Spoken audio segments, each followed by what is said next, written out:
মিনিটে তুমি যদি প্রশ্নের জবাব দিতে না পারো, তাহলে কবর প্রথম মিনিটে তোমারে রাখবার পরে ফেরেশতা চলে যাওয়ার সাথে সাথে কবরের ডান পাশের মাটি তোমারে বাম দিকে এইভাবে চাপ দিবে, বাম দিকের মাটি ডান দিকে চাপ দিবে, হাত্তা তখতালিফা আদলাহু।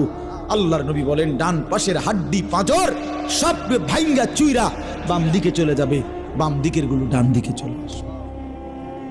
এই জন্য আল্লাহ তাআলা বলছে, বান্দা যদি পাত্তা না দাও, গুরুত্ব না দাও, তাহলে মনে রেখো আমার আযাব বড় ভয়ানক। এই জন্য চলেন, ইনশাআল্লাহ রাত হয়েছে।